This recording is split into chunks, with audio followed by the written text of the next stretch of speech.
Ancora un cordiale saluto amici sportivi e ben trovati con le telecamere della Wii Sport che questa volta si trovavano al comunale di Villafranca per seguire la nona giornata del campionato Under 14 provinciale. In campo pronti a sfidarsi Villafranca, Messana e Città di Messina. Da un lato i ragazzi di Mister Piraino che lottano per uscire dai bassi fondi dalla classifica, sono soltanto 3 infatti i punti conquistati fin qui dai ragazzi. Dall'altro lato situazione totalmente opposta per il Città di Messina, al secondo posto in classifica con 15 punti conquistati fin qui dai ragazzi di Mister Ardizzone che proveranno a superare quest'oggi gli avversari per provare a guadagnare la testa del girone. Abbiamo visto grazie all'aiuto delle nostre grafiche gli 11 scelti dai due allenatori per scendere in campo. Classici saluti Rito a centrocampo e poi si potrà partire. Classico completino verde con inserti bianchi per la Villafranca Messana, completino total red invece per il Città di Messina. Il primo possesso di questa sfida sarà affidato ai padroni di casa, la prima occasione utile però sarà di marca giallo-rossa. Qui il Città di Messina che prova subito a farsi vedere in avanti con Aloisi che prova a calciare verso la porta. Il numero 11 attaccante della formazione CDM non riesce però in questo caso a centrare lo specchio della porta. Sono ancora gli ospiti a farsi vedere in avanti poco dopo qui con Tavilla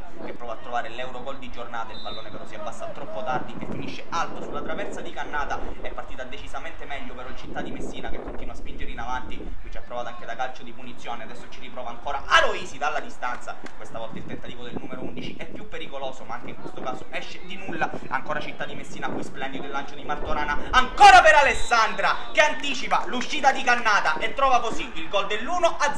È arrivato al 23esimo minuto di gioco il gol del vantaggio del Città di Messina che dopo le numerose occasioni create è riuscita a sbloccare il parziale. Ci riprova poco dopo. Ancora qui una grande occasione per i giallorossi, vogliosi di chiudere già i conti in questa prima frazione di gioco. Arriva però il duplice fischio da parte del direttore di gara che manda le squadre a riposo sul parziale di 1-0. La sta decidendo fin qui la rete del numero 10 Alessandra al 23esimo minuto di gioco. Quando si ritorna in campo per la seconda parte di gara il Città di Messina batterà questo pallone in questo secondo tempo in vantaggio di 1-0 e provano ancora loro a farsi vedere in avanti, ancora con il solito Ciccio Aloisi che supera tanti avversari, si porta al limite dell'area, calcia col destro Aloisi, questa volta non perfetto Cannata che non riesce ad allontanare la sfera, che quindi questa volta si spegne in rete. Arriva la rete anche per Ciccio Aloisi. Il numero 11 del Città di Messina aggiunge il suo nome sul tabellino dei marcatori. Non si accontenta però la formazione ospite che prova a trovare anche il gol del 3-0, ancora affidandosi al proprio numero 7 Tavilla che prova dalla distanza, pallone che però si spegne al lato, girandola di gambe adesso per Mister Ardizzone che lancia nella mischia Bonsignore, Maceli, Gualberti e Munao che prenderanno il posto rispettivamente di Martorana, Totaro, Perticare e Pellegrino. Quando la Villafranca Messana prova a farsi vedere dall'altro lato con Nucera che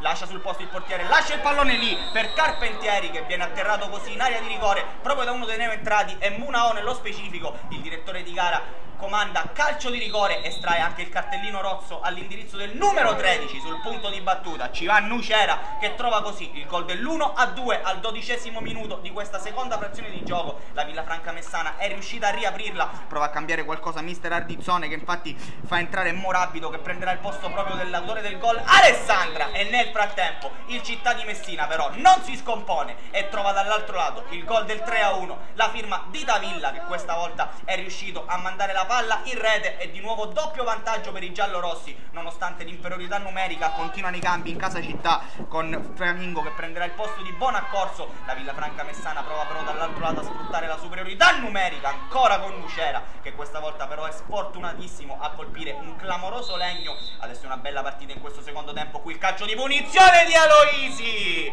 che va a togliere le ragnatele dall'incrocio dei pali e 4-1 Città di Messina, doppietta per il numero 11 giallo rosso che ha trovato un super gol in questa occasione. Triplo vantaggio per il Città di Messina che dall'altro lato però deve stare attento a queste ripartenze della Villafranca Messana. Qui ancora Carpentieri che era riuscito a superare l'estremo difensore ma il suo sinistro è risultato debole, è riuscito ad allontanare la retroguardia del Città di Messina che sul finale di gara si riversa in attacco per provare a trovare anche il gol della manita e ci riuscirà con il solito Ciccio Aloisi che si porta dunque anche il pallone a casa. Il 5-1 del Città di Messina che nonostante l'inferiorità numerica riesce a portare a casa anche questa partita. Triplice fischio da parte del direttore di gara, un'altra vittoria per i ragazzi di Mister Ardizzone che adesso salgono a 18 punti in classifica. E allora anche per questa settimana dalle nostre telecamere amici sportivi è tutto. Noi vi ringraziamo, vi salutiamo e vi diamo appuntamento alla prossima!